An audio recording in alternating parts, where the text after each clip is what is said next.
Dalam nama Bapa dan Putra dan Roh Kudus. Amin. Bapa di surga, kami mengucap syukur dan terima kasih.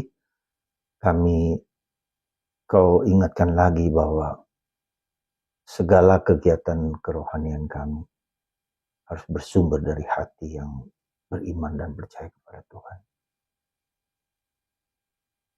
Berikan kami rahmat untuk memahaminya. Demi Kristus Tuhan dan pengantara kami. Amin. Para saudara, bacaan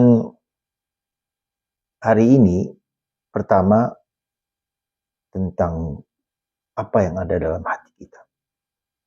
Tuhan menganugerahkan kepada kita rahmat yang luar biasa, itu hati nurani. Hati nurani adalah lakukan yang baik, hindari yang jahat. Sekali lagi, lakukan yang baik, hindari yang jahat.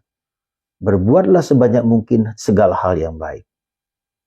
Dan hindari segala yang negatif, yang kurang.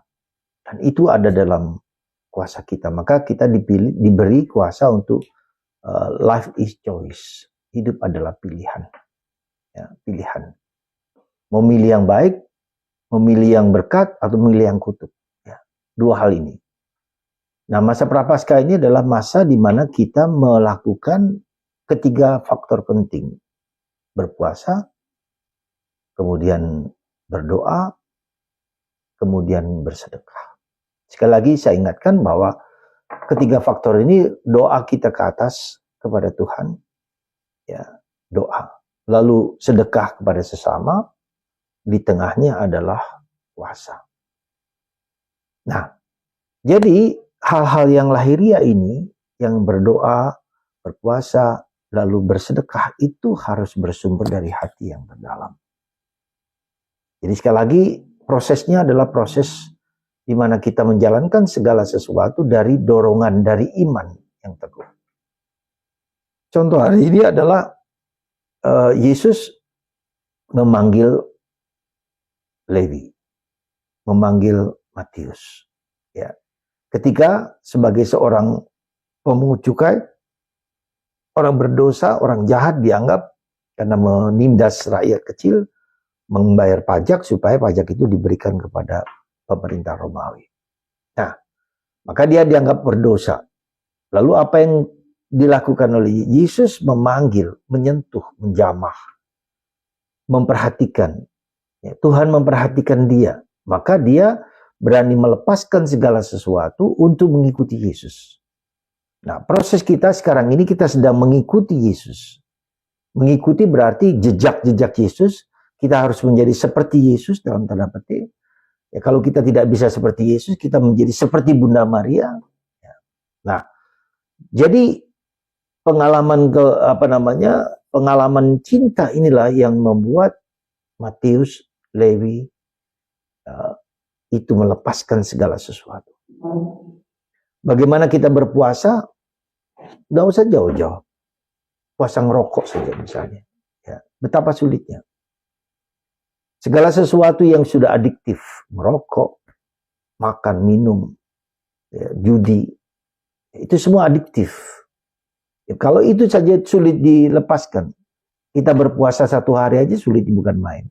Tapi kalau kita kemudian disentuh, dijamah oleh Tuhan, mengalami kasih Tuhan, maka segala sesuatu bisa dilepaskan. Nah, disitulah kita lihat pengalaman yang penting di dalam masa Prapaskah. Dia adalah pengalaman dicintai, disayangi, dikasihi oleh Tuhan. Dan untuk itu kita butuh mohon rahmat.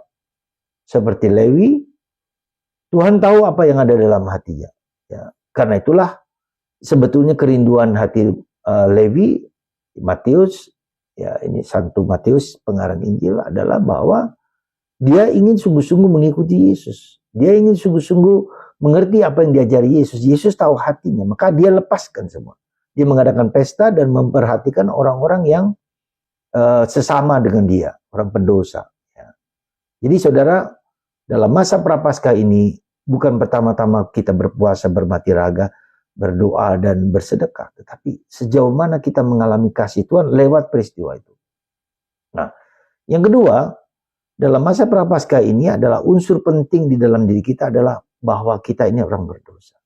Ya, sekali lagi, Kalau kita tidak merasa bahwa dosa itu telah menghancurkan kita, telah membuat kita menderita, sulit sekali kita untuk mohon rahmat pengampunan dari Tuhan. Di ketika kita dosa, itulah yang membuat kita tidak bahagia. Maka mari saudaraku terkasih, dua hal ini penting: pengalaman akan Allah, kasih Tuhan, dan berdosa. Tuhan mau menyelamatkan aku dari segala dosa. Semoga di masa Prapaskah ini, selama 40 hari ini, kita mengalami kasih Tuhan yang melimpah, dan kita diberi rahmat, kekuatan untuk mengalami kasih Allah dan menerima kasih Allah. Ikutilah kasih Allah, bukan sesuatu yang besar, tapi dalam peristiwa kehidupan sehari-hari Tuhan mencintai, mengasihiku. Lewat orang lain, lewat istri Anda, suami Anda, anak-anak, dan peristiwa kehidupan yang kita alami setiap hari. Tuhan memberkati kita semua, supaya kita mengalami kasih Tuhan dan melepaskan yang buruk dalam hidup kita. Bapa, Putra, dan Roh Kudus.